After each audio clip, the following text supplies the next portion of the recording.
Welcome to Lecture 2 for Math 208, Sections 4.1 and 4.2 today.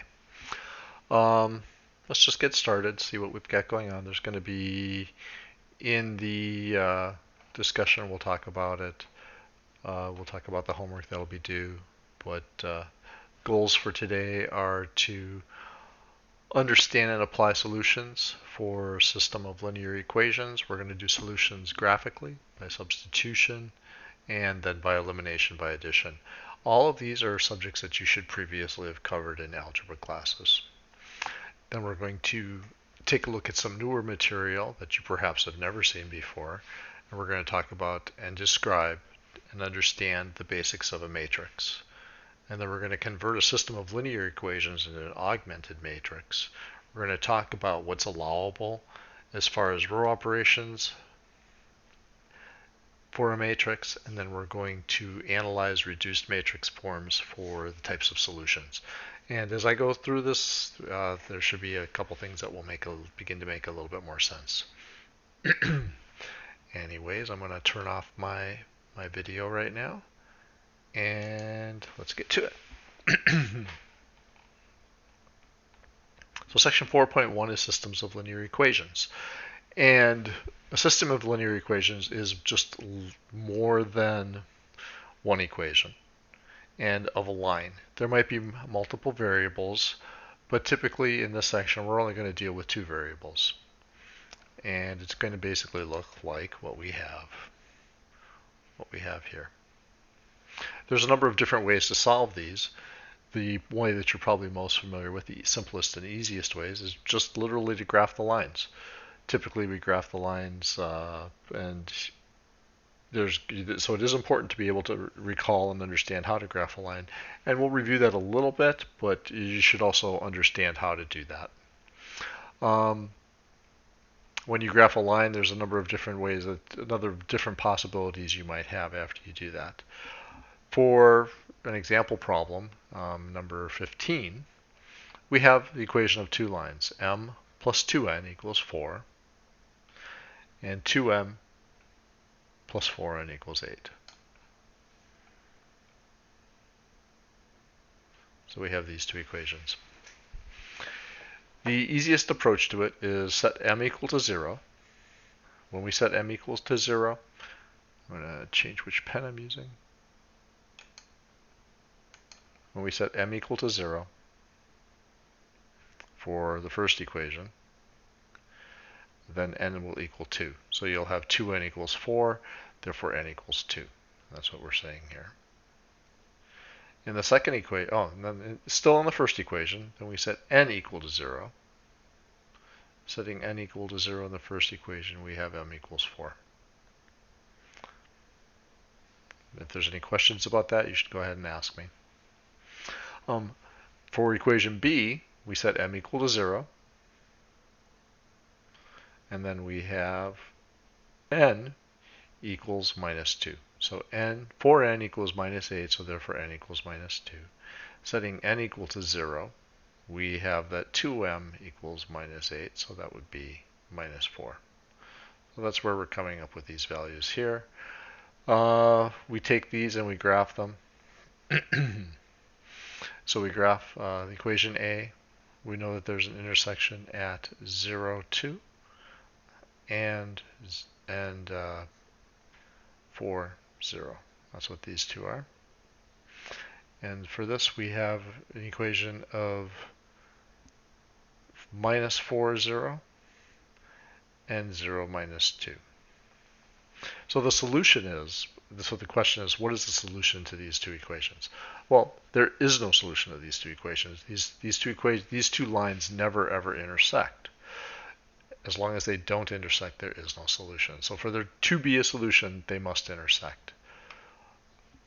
And I'm going to approach this, and I'm going to go through some different types of a solution. So there's different types of solutions, and the different types are no solution, which is an example of what we literally just saw. We also call this inconsistent. So we also call this an inconsistent solution, and that's when we have two parallel lines on a graph. We have one solution, and that is where the lines intersect, as indicated in this. We call this consistent and independent. And an example of that would be these two equations. m plus 2n equals 4, and 2m minus 4n equals minus 8. It's almost the same as the previous equation, except we have a minus 4 here. We have a minus 4 here instead of 4. And that causes the two lines to intersect. The other option is that we have an infinite number of solutions. An infinite number of solutions is where they basically are the same line. And we call this consistent and independent. So we have no solution. They're parallel lines. It's inconsistent.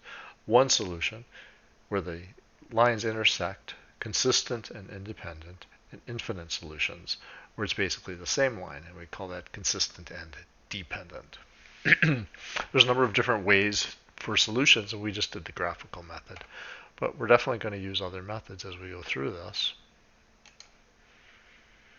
In this problem, we're going to do the substitution method for number 15.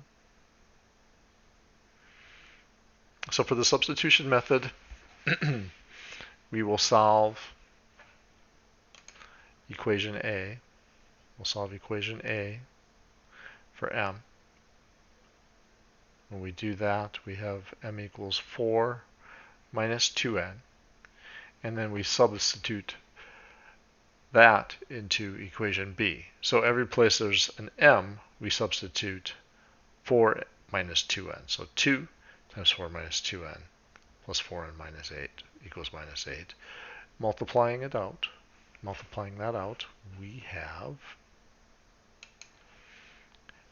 8, 2 times 4, minus 4n plus 4n. So the minus 4n and the plus 4n equals 0. So we have 8 equals minus 8. This is false. This is not a possibility. It's a contradiction. Because this is false, or a contradiction, it tells us that there is no solution to this problem. So there is no solution, which is the exact same thing that we had found previously. It's the exact same solution. We're just doing it in different methods. No solution.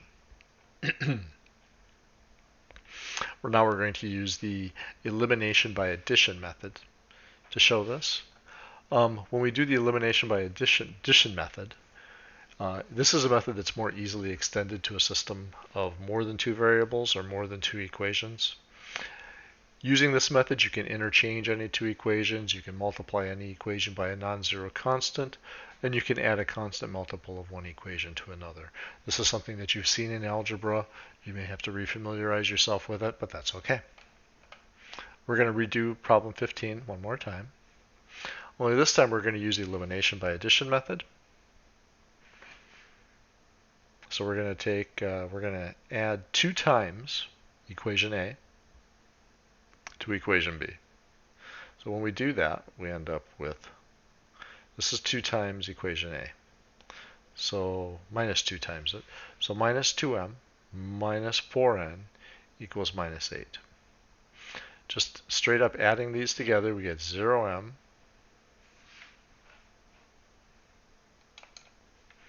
we have 0m plus 0n equals minus 16.